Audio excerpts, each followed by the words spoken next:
I'm Dr. Erica Bove, and welcome to the Love and Science podcast. I'm your host, and also the founder of Love and Science, Thriving Through Infertility. I'm so excited you're here today.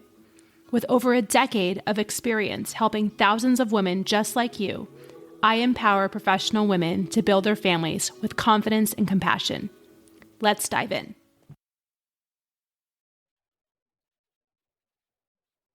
Hello, my loves, and welcome back to the Love and Science podcast. Today, we're going to talk about supplements and how to know what to take wherever you're at on your journey.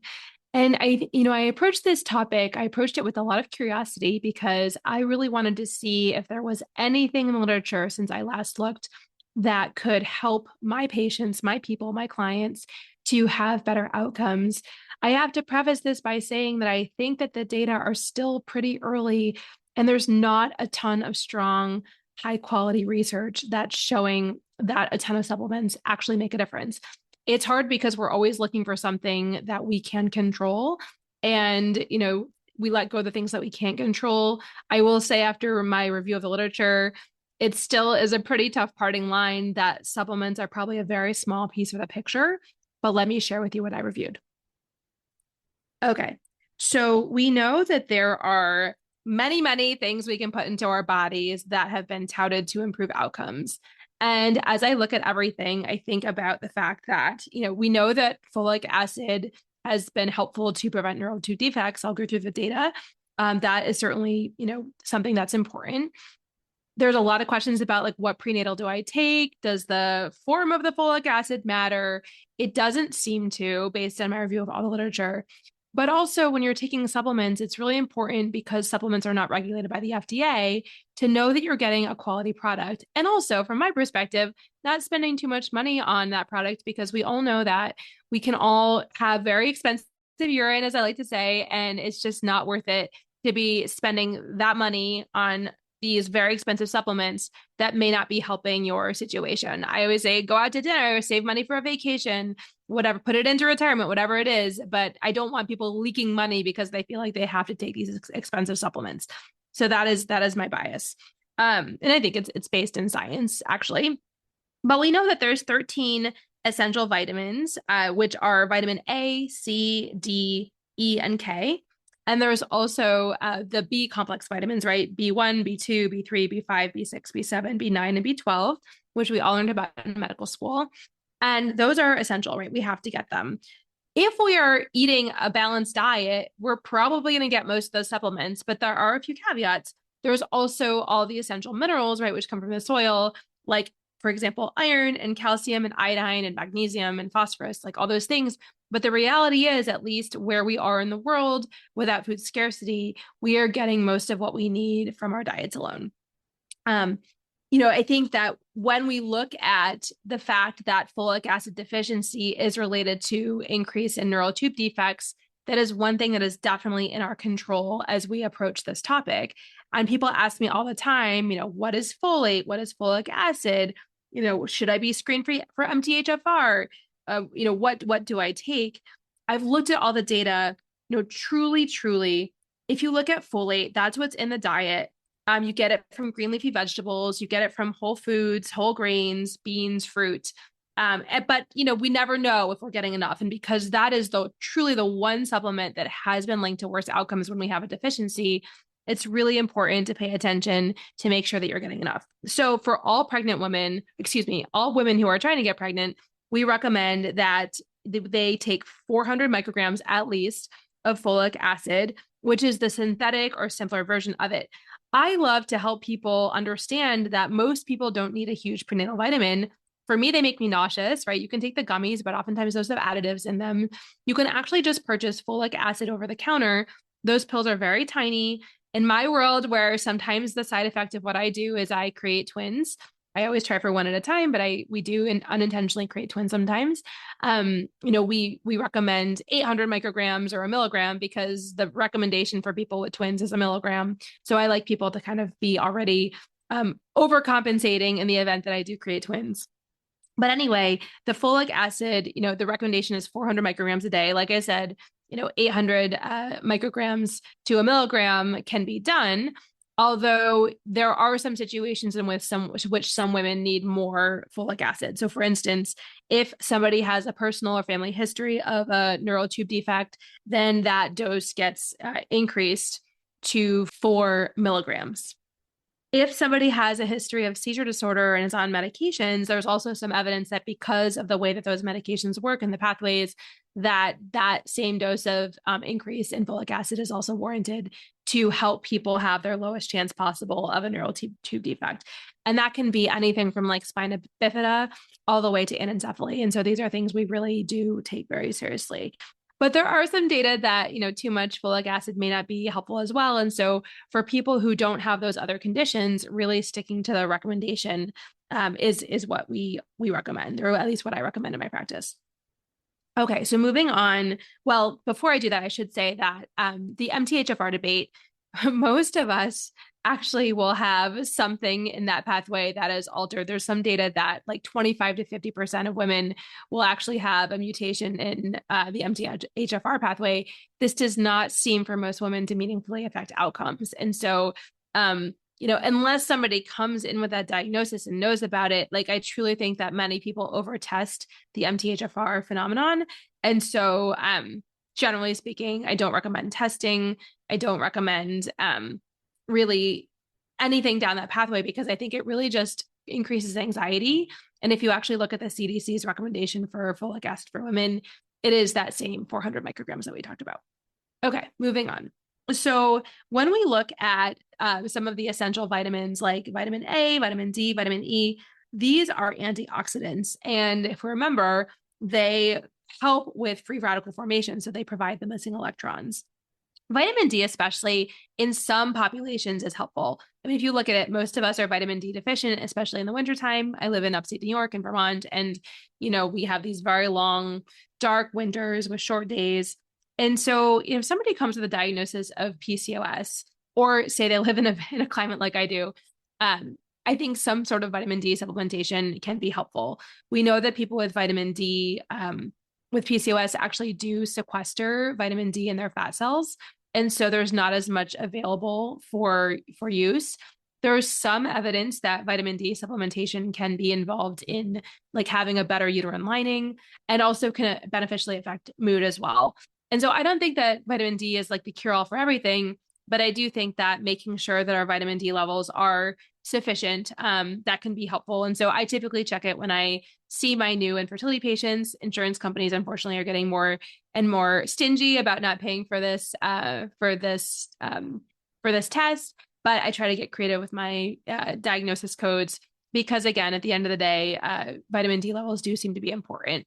And, what dose should people take? Well, if the vitamin D level is super, super low, then we can give that 50,000 international units for 8 weeks. But for most people, some sort of dose between 1,000 and 5,000 international units a day is going to be helpful.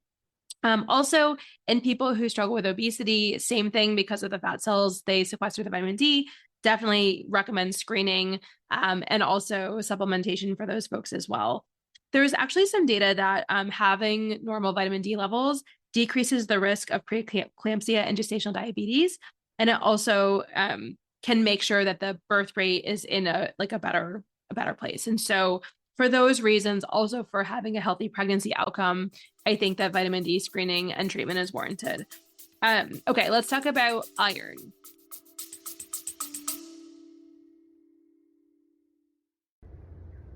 Hello, my loves. I am so excited to share this news with you. If you are a female physician navigating the fertility journey and you want a structured, evidence-based plan, I have created a free resource for you. It's called the Physician Fertility Roadmap. I have created a guide to help you optimize your chances of pregnancy and a successful outcome over the next 6 to 12 months. Check out the link in the show notes. Love you. Bye. If we look at iron, what does iron do, right? We know that it carries oxygen to the blood cells. We can get a lot of our iron through dietary sources, like red meat especially is very bioavailable, although many of us are looking into a more plant-forward diet. And so, yes, we can get iron from plants. It's just a little bit harder to absorb it that way. Also, so when we think about pregnancy, there's more and more data that anemia is not great for pregnant women. So I always get a CBC at the very least when I start to see somebody for infertility, because I want to know what are the hemoglobin levels, like how do all those things look. And I think that, as we look at the second trimester, like our blood volume goes up so much in pregnancy that oftentimes we can have a delusional effect. It's helpful to be tanked up in the beginning. Maybe you have a borderline hemoglobin, you have an egg retrieval and you drop just a little bit, like whatever it is, like it's such a simple thing to do. Although iron supplementation can lead to constipation. So if I ever supplement somebody with iron, I'm always making sure that I have a plan on the other side for, a bowel regimen so that people don't come to me with a new problem. Vitamin A and E, those vitamins, there's some weak data for, lining generation, uterine lining generation for higher doses of vitamin E. Although, again, like a lot of these vitamins and supplements, like in theory, it sounds great to make sure that people are getting enough of those things, but generally dietary sources are sufficient for those vitamins. Looking at, calcium, iodine, vitamin D and K, those are involved in bone formation and fetal bone formation. And so just thinking about, pregnancy is a state that leaches the calcium from our systems for good reason. And so again, making sure that we're having dietary sources. Dairy is a great source of calcium and also vitamin D. But if not, then making sure that we're supplementing those as well. Okay, so let's talk about DHA, because there has been more and more discussion recently about whether people need that with their prenatal vitamin. It does seem that DHA is helpful for fetal brain development and also specifically the eye development of the fetus, and can also have beneficial effects on vision even in the first year of life. So generally speaking, 200 milligrams of DHA can be helpful as people are looking, what to take as a newly pregnant person. There's some data that it also can reduce the risk of preterm delivery. That is extremely weak data, but it exists. It's out there. So if you are taking folic acid and you want to add DHA to that, or say you're taking a prenatal vitamin and it comes with a DHA supplement, that is something that I think there's enough preliminary data where it doesn't seem to be harmful at all. And there may be some benefit in terms of fetal brain development and eye development. Let's talk about CoQ10.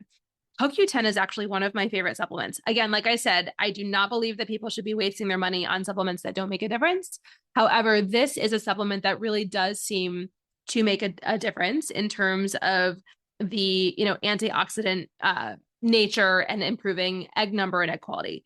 So I talk about this all the time. We know that eggs are one of the largest cells in the body, and we need egg energy to be able to shuttle the chromosomes where they need to go to have healthy eggs at the end of the day.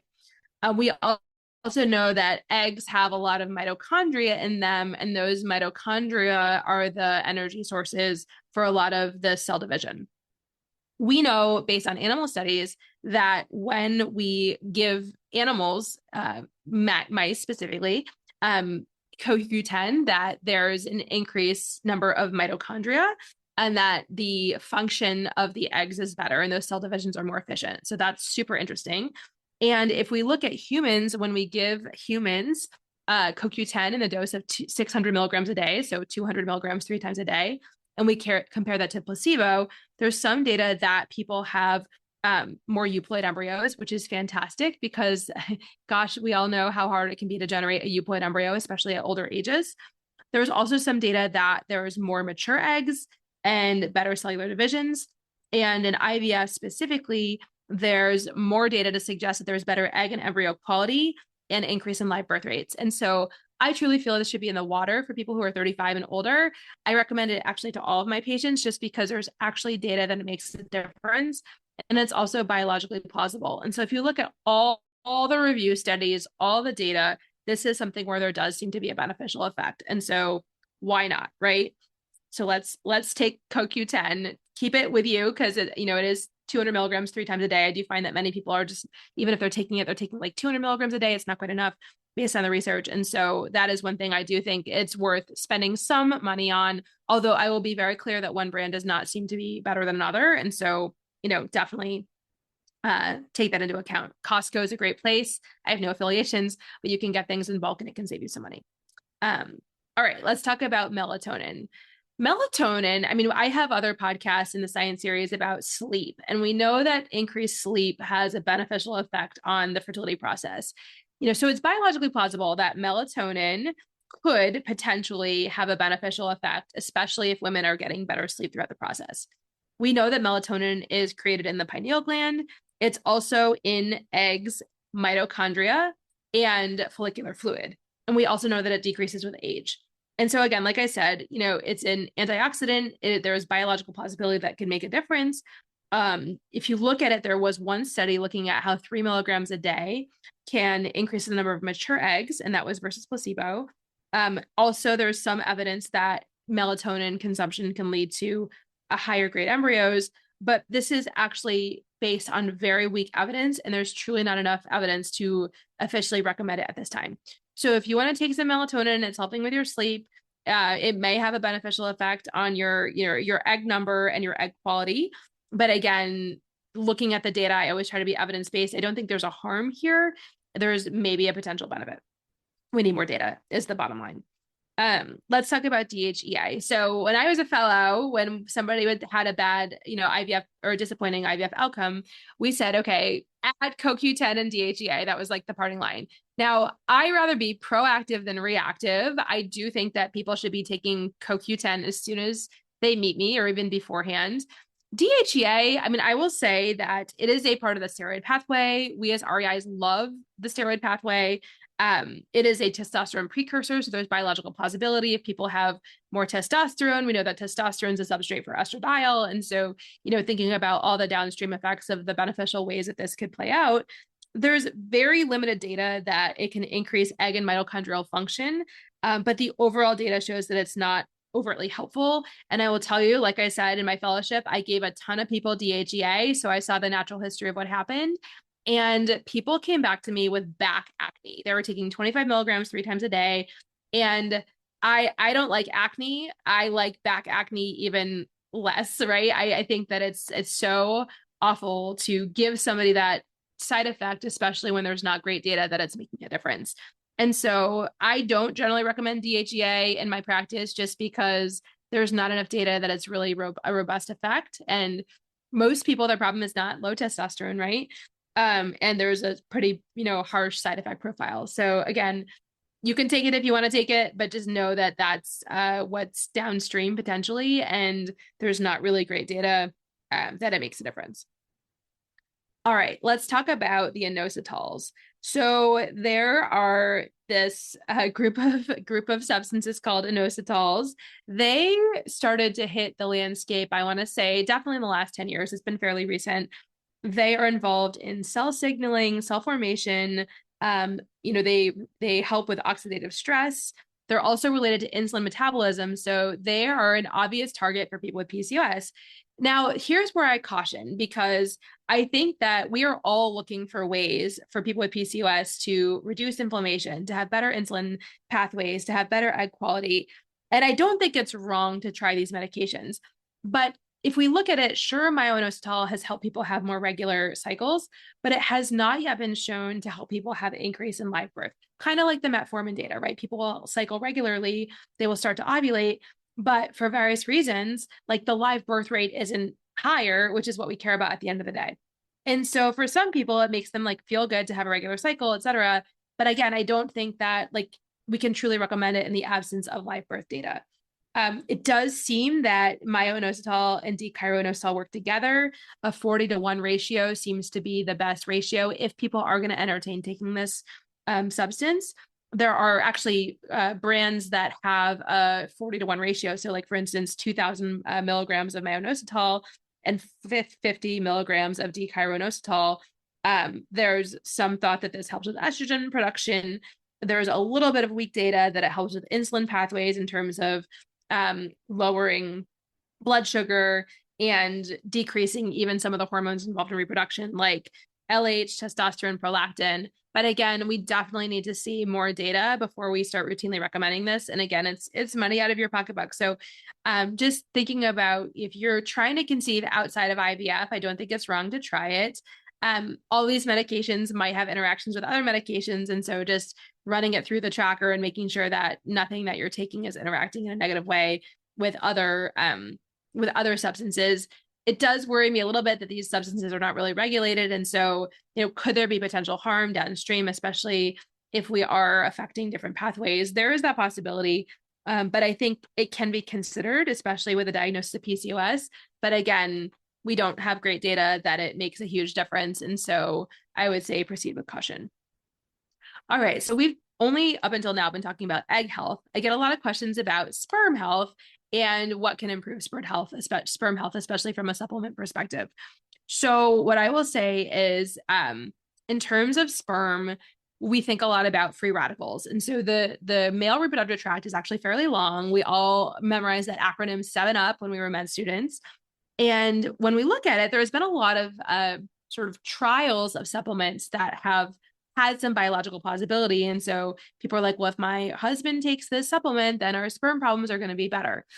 What I will say is all the data have not really panned out in terms of a beneficial effect on sperm. There's some very, very weak evidence that coenzyme Q10 can be helpful for men as well. So my running joke in the clinic is that, the husband and wife can share the bottle and like divvy it out wherever they're going that day obviously in a heterosexual relationship.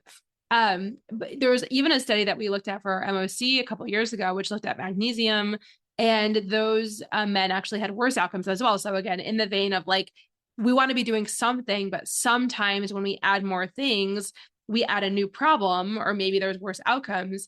So we really have to be looking at like maybe less is more. So all the data about vitamin A, vitamin C, vitamin E, selenium, L-carnitine, NAC, melatonin, like you can read about it, but nothing as of yet has been shown to have a beneficial effect on sperm other than maybe coenzyme Q10. Now, lifestyle changes, I will put in a plug for those. It does seem that lifestyle changes can have actually a very positive effect on sperm, as it can for eggs as well. We know that smoking and marijuana use are very, very bad for sperm. And I've seen this clinically, that when men stop smoking marijuana, the caveat is that any change that men make takes a full 3 months to show itself, because that's when the new sperm are made and then finally exit the male reproductive tract. And so if we're looking at that, looking at maybe it's like decreasing hot tubs and saunas, or maybe it's stopping smoking or marijuana use. Like we have to wait the full 3 months to check a semen analysis. Like again, after varicocele, like those things take time to see an effect. But I will say that a lot of the people I see in my office, their male partners are engaging in all sorts of substances that are not helpful to the process. And so if we're talking about antioxidants as maybe being helpful, dietary sources, CoQ10, but then somebody's smoking and kind of wrecking those good effects, it's going to have a lot more benefit to stop the toxic habits and to reduce those toxins in the body so that there's not as many free radicals, and that the diet and the lifestyle and the supplements don't have so much work to do to clean up that process, if that makes sense. So in summary, what I would say is that I do think that there is some hope that maybe at some point some of these supplements will have borne out in terms of beneficial effects on fertility. I think we're not there yet.